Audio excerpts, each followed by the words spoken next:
Nos encontramos acá en el lobby del plenario legislativo a pocos minutos de iniciar la sesión de este día martes, junto al legislador del Partido de Liberación Nacional, Wagner Jiménez Zúñiga, presidente de la Comisión de Ciencia, Tecnología y Educación, con quien vamos a conversar de un tema medular, diputado, e importante. Se ha dado a conocer el informe del Estado de la Educación, un análisis o una radiografía que hace el Programa de Estado de la Nación sobre cómo está la educación costarricense y cuál es el efecto que ha tenido la emergencia del COVID-19, y ha sido, para decirlo en términos populares, muy alarmante y muy preocupante lo que rinde ese informe. ¿Qué podemos esperar y qué se puede hacer desde acá para ayudarle a la educación costarricense, que es el pilar del desarrollo de un país y de nuestro país? Bueno, muchas gracias, muy buenas tardes. En realidad recibimos con preocupación el último informe del estado de la educación, es el 8º informe. Generalmente el informe del estado de la educación hace énfasis a la pérdida de lecciones que han experimentado nuestros niños y nuestros jóvenes, producto de la huelga del 2018 y 2019 y la pandemia del 2020 y 2021. Una de las conclusiones es que los estudiantes están en el sistema, pero no están aprendiendo. Eso significa que con la entrada de la virtualidad, el país y el Ministerio de Educación Pública no estaban preparados para poder desarrollar los programas educativos a distancia, para que los estudiantes escolares y colegiales aprendan desde sus casas. No tenemos conectividad, hay 425,000 estudiantes sin acceso a internet.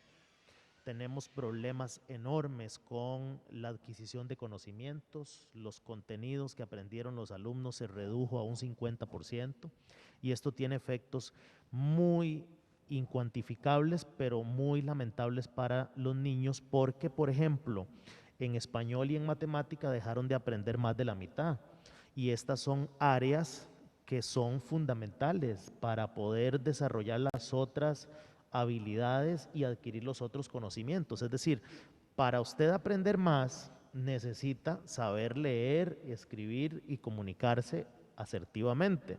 También necesita saber sumar, multiplicar, restar y dividir. Los conocimientos básicos se perdieron en un 50%. Y esto tendrá efectos en nuestros niños y nuestros jóvenes cuando ellos crezcan.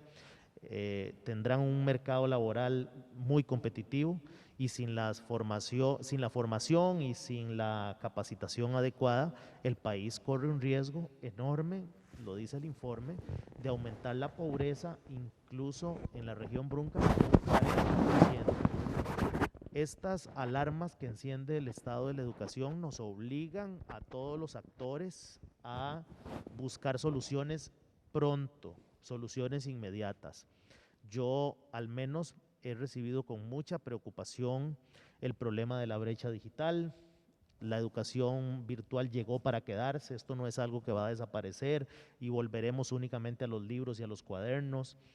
La variante Delta y otras variantes está amenazando el regreso a la presencialidad en escuelas, colegios, universidades, y si nosotros no hacemos algo ya para conectar las casas en este momento y luego los centros educativos a una red de banda ancha, tendremos consecuencias enormes. Otros países nos están ganando y no es posible que con el porcentaje de recursos que invierte el país para educación tengamos estos resultados tan desastrosos en cuanto a la calidad de la educación, al rendimiento académico y el aprendizaje de nuestros estudiantes. Diputado, precisamente en esa línea, para intentar ayudar a la educación costarricense, usted ha presentado una serie de iniciativas para el tema de ayudar a la conectividad y también para reformar el sistema educativo costarricense. A raíz de este informe del Estado de la Educación, ¿qué se puede avanzar con esa legislación y cuál es el apoyo que se está teniendo para poder ayudar en este momento crítico? Ahora tenemos ya un informe que nos permite tener una radiografía clara y una radiografía de un ente muy técnico que nos dice es aquí, es aquí, es aquí donde hay que mejorar. ¿Qué se puede y cómo se puede ayudar precisamente a este tema de la conectividad, uniendo a todas las instituciones encargadas del área?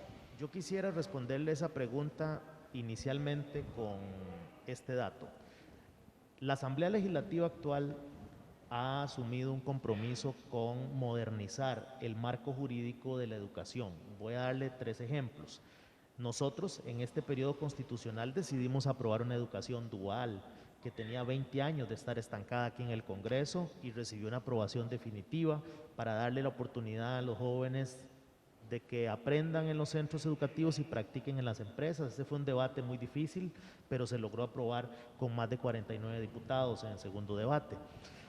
Decidimos también aprobar como requisito de incorporación a la carrera profesional el examen de idoneidad para verificar los conocimientos de los educadores. Solo Costa Rica y Nicaragua no aplicaban una prueba de idoneidad a futuros maestros y profesores.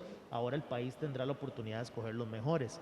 Y también avanzamos con la modernización de la ley del INA para que sea más flexible, para romper con cursos que estaban alejados de la realidad y responder más a las demandas del mercado laboral. Y bueno, yo creo que eso ya lo hicimos y le corresponderá al Poder Ejecutivo pues implementar esta política pública. Pero la pregunta central suya de qué tenemos que hacer, bueno, aquí en el Congreso hay cosas que hacer, pero el Consejo Superior de Educación, que es el órgano constitucional responsable de emitir la política pública en materia de educación en el país, tiene un resorte muy importante. ¿Quiénes integran actualmente el Consejo Superior? El ministro, la señora ministra de Educación, 2 exministros de Educación, un representante de primaria, un representante de secundaria, un representante de la Universidad de Costa Rica y también un representante de los sindicatos de educación. Ese órgano se reúne en el Ministerio de Educación y decide sobre planes, programas y decisiones en materia política para que la administración ejecute. Pero aquí en el Congreso sí podemos establecer y definir alguna legislación que impacte a los estudiantes y a los padres de familia. Le voy a contar, por ejemplo, que el año anterior 26 compañeros me acompañaron en una iniciativa denominada Ley del Bono Conectividad para Educación, que el propio Estado de la Educación dijo que era muy importante tomar recursos de Fonatel para que los estudiantes que estaban desconectados o que tienen un teléfono prepago y se les acaba el saldo, pues se pudieran tomar recursos de Fonatel para conectar a estos estudiantes y lograran descargar los materiales educativos que les facilitaran los maestros y profesores que lo comparten por WhatsApp, por correo electrónico, entre otros. Y también para la adquisición de dispositivos. Otra función importante que tiene este Congreso es el mecanismo del control político. Aquí ha desfilado SUTEL, MISIT, Fonatel para poder desentrañar todos los mecanismos de burocracia que tienen asfixiado al país y le impide tomar decisiones para reducir la brecha digital. Desafortunadamente, MISIT le echa la pelota a la SUTEL al MEB, el MEB al IMAS y el IMAS a la SUTEL, y hemos estado en esa cadena interminable y duelos verbales que no resuelven nada, pero sí es importante el control político como mecanismo para orientar la política pública. Y finalmente, yo creo también que en el próximo presupuesto de la República debemos revisar con microscopio los recortes que ya el Ministerio de Hacienda está presentando al presupuesto del 2022 en el área de la educación. Está proyectando reducir en becas para estudiantes universitarios, reducir transporte estudiantil, comedores escolares, y me parece que es la dirección equivocada. Por lo tanto, debemos revisarlo con mucha cautela y mucha estrategia para no perjudicar a los estudiantes. Precisamente, diputado, ese es un tema fundamental y medular en todo esto, porque el tema ya empezó a la discusión del presupuesto ordinario del 2022, el tema del control político y de los recursos que se le asignan a las instituciones. Ustedes también tienen una investigación o hay una investigación abierta sobre el tema de la infraestructura educativa y los recursos que se le están asignando a través del fideicomiso con el Banco Nacional y que no se terminaron, y eso significaron 16.000 millones más que hubo que incorporar en el último presupuesto extraordinario para terminar con esas 7 obras educativas, y ahora vienen los recortes que se plantean al presupuesto.